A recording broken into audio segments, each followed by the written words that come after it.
Hello student, तो आज हम करने वाले हैं कक्षा 8 का गणित का इकाई 1, जिसमें हम पढ़ने वाले हैं परिमेय संख्या। तो परिमेय संख्या को थोड़ा सा जान लेते हैं, इसके बाद हम आगे बढ़ते हैं। तो परिमेय संख्या हम उसे कहते हैं, जैसे कोई संख्या है जिसको हम p/q के रूप में लिख सकते हैं, वो परिमेय संख्या कहलाती है। जहाँ पे हमारा q क्या होता है, 0 के बराबर नहीं होता है, और यहाँ पे p और q दोनों पूर्णांक होते हैं। जहाँ पे हमारा p क्या होता है और q दोनों क्या होते हैं, पूर्णांक। और पूर्णांक संख्याओं को हम z से प्रदर्शित करते हैं। तो यहाँ से हमारा ये बताता है कि हमारा p और q कहाँ से लिया गया है, z से लिया है। z क्या है, पूर्णांक संख्या से। जैसे कोई पूर्णांक p है, कोई पूर्णांक q है। जैसे यहाँ पे एग्जाम्पल देख लीजिए आप। तो एग्जाम्पल जैसे मान लीजिए p के जगह पे हम p बराबर मान लेते हैं -3 और q बराबर मान लेते हैं 2।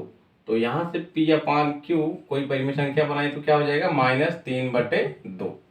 तो ये हमारी एक परिमेय संख्या हो गई। तो थोड़ा सा अब इसकी परिभाषा देख लेते हैं, इसके बाद हम आगे बढ़ते हैं नेक्स्ट टॉपिक पे। इसकी परिभाषा क्या है उसको देख लेते हैं।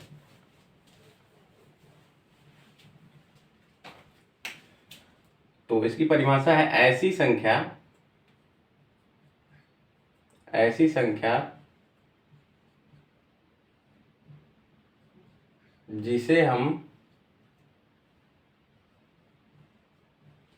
p/q के रूप में लिख सकते हैं,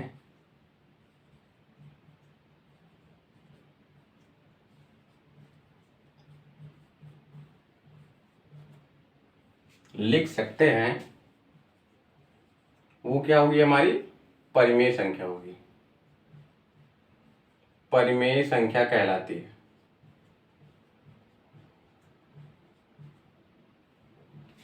परिमेय संख्या कहलाती है।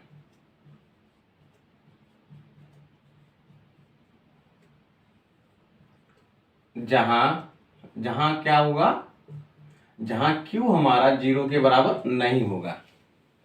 तो परिमेय संख्या की परिभाषा क्या हो गई, ऐसी संख्या जिसे हम p/q के रूप में लिख सकते हैं, परिमेय संख्या कहलाती है। तो हमारी परिमेय संख्या की परिभाषा हो गई ये। अब आगे बढ़ते हैं परिमेय संख्या के योग पर।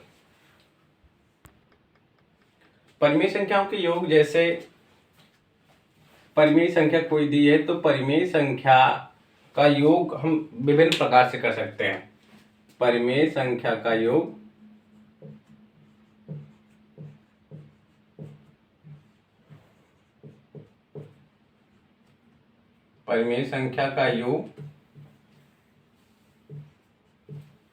हम विभिन्न प्रकार से या निम्न प्रकार से कर सकते हैं। निम्न प्रकार से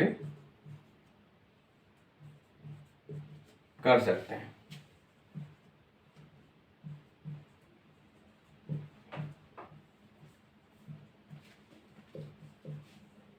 जिसमें हम पहला करेंगे, जब परिमेय संख्या का हर समान हो। जब परिमेय संख्या का हर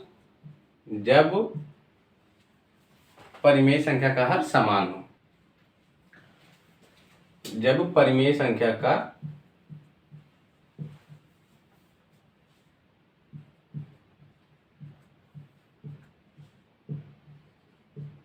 हर समान हो।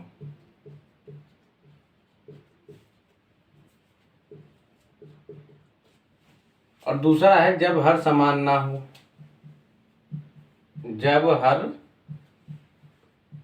समान ना हो।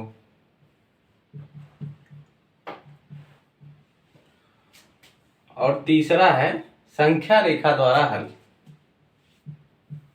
संख्या रेखा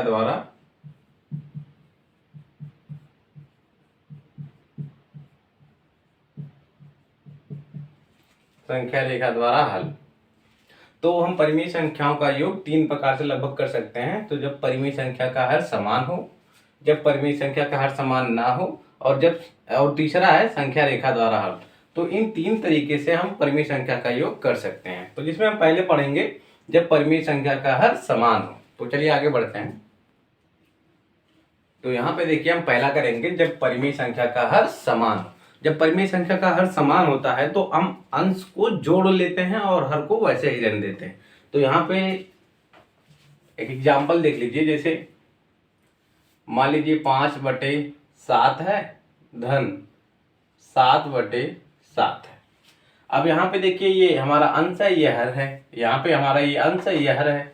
अब देखिए यहाँ पे ये भी एक परिमेय संख्या, ये भी एक परिमेय संख्या है। अब परिमेय संख्या का जो हर है यहाँ पे देखिए तो समान है, तो हम ऐसी स्थिति में अंश को आपस में जोड़ लेते हैं। तो 7 और 5 कितना हो जाएगा 12, और हर को वैसे ही रहने देते हैं। तो ये हमारा परिमेय संख्या का योग हो गया। कब? जब हर समान हो। और वैसे एक एग्जाम्पल और देख लीजिए, 13/11 धन 27/11। अब यहाँ पे देखिए हर हमारा क्या है समान है, तो अंश को क्या करेंगे हम आपस में जोड़ लेंगे। अंश हमारा 13 है और यहाँ पे अंश क्या है हमारा 27। तो 13 और 27 कितना हो जाएगा 7 और 3 कितना 10, 2 और 1 3, 3 और 1 यहाँ पे जो हासिल आया था वो कितना 4 हो गया, और यहाँ पे बटे 11। तो ये हमारा हो गया आंसर। तो यहाँ पे हमने कैसे हल सॉल्व किया इसको, यहाँ पे देखिए हर समान है और अंश को आपस में जोड़ लिया। तो हम परिमेय संख्या का पहला जो विधि होता है वो होता है जब परिमेय संख्या का हर समान हो तो कैसे जोड़ते हैं, तो वो हमने आपको बता दिया, वो इस तरह से जोड़ते हैं। तो इसका जो जनरल तरीका होता है, जैसे सामान्यतः एक फार्मूला जिसे आप कहते हैं वो देख लीजिए। जैसे कोई फार्मूला आपको जो दिया जाए तो उसी पे रख के आप सॉल्व करते हैं। तो फार्मूला जो होता है, जैसे मान लीजिए P/R, यहाँ पे Q/R। यहाँ पे P और Q को हटा देते नहीं तो आपको कंफ्यूजन हो जाएगा थोड़ा सा। यहाँ पे A/C रख देते हैं, A/C B/C। अगर ऐसी दो परिमेय संख्या आपको मिल गई और हर आपस में समान है, और हर कैसा होना चाहिए, हर हमारा 0 के बराबर नहीं होना चाहिए। तो यहाँ पे ऐसी अगर दो परिमेय संख्याएं आपको मिल गई और हर आपस में समान है, तो यहाँ पे हम क्या करते हैं ऐसे लिख देते हैं इन दोनों का योग करके। तो A धन B/C, तो C तो हमारा C ही रहेगा, और अंश को आपस में हम यहाँ पे जोड़ के लिख देते हैं, और C हमारा ध्यान रखिएगा 0 नहीं होना चाहिए बस। तो ये हमारा फार्मूला होता है। अब इसी पे बेस्ड एक क्वेश्चन कर लेते हैं। जैसे मान लीजिए कोई परिमेय संख्या आपके पास 7/9 धन 3/9।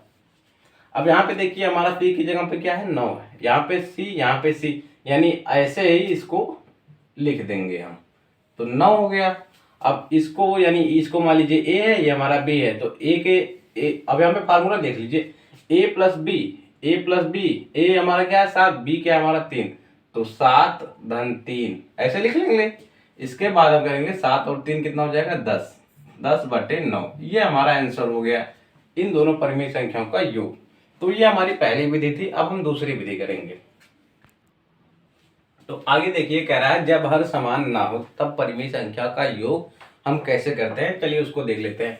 तो यहाँ पे इसका जो लिखने का तरीका है वो हम आपको बोल दे रहे हैं, जब हर समान ना हो तो परिमेय संख्या का हर समान करके हम उसको जोड़ते हैं। आपको बस यहाँ पे इतना लिखना है। तो आगे हम कर देते हैं। जैसे मान लीजिए आपके पास कोई दो परिमेय संख्या है A/B धन C/D। अब यहाँ पे B और D दोनों शून्य के बराबर नहीं है। यहाँ पे हम लिख देंगे जहां B हमारा जो है B और D दोनों 0 के बराबर नहीं है। तो हमारे पास दो परिमेय संख्या है जिनका हर समान नहीं है, इनको हमको जोड़ना है। तो कैसे जोड़ेंगे, तो एक सिंपल सा तरीका आपको बता रहे हैं, सिंपल सा बेसिक सा तरीका। ये D को उठाइए, इन दोनों में आपस में गुणा करा दीजिए। इस D को उठाएंगे, कहाँ पे गुणा कराएंगे, इसमें, फिर इसमें। ये हो गया A/D। अब इस B में इस D का गुणा कर देंगे। तो यहां से देखिए B/D। हमने क्या किया, सिंपल सा तरीका है। देखिए D का गुणा इसमें किया, फिर D का गुणा इसमें किया, वही किया ना। D का गुणा A में किया, यहाँ पे किया, फिर D का गुणा B में किया, यहाँ पे किया। अब बीच में क्या है, धन का चिन्ह, तो यहाँ पे धन लिख देंगे। अब देखिए यहां से B का गुणा इसमें करेंगे, फिर B का गुणा इसमें कर देंगे। तो इस b का गुणा c में करेंगे तो यहाँ से b गुणे c हो जाएगा, और यहाँ से b का गुणा d में करेंगे तो b गुणे d हो जाएगा। इतना क्लियर है आपको? अब आगे बढ़ते हैं। अब यहाँ पे देखिए ये b गुणे d, यहाँ पे b गुणे d, यहाँ पे b गुणे d, इसको हम क्या लिख सकते हैं? b गुणे d, इसको ऐसे ही रहने देते a गुणे d धन b गुणे c। अब b गुणे d है, b गुणे d को b गुणे d ही लिखेंगे।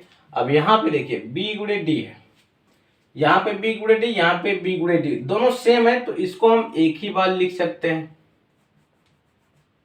b गुणे d।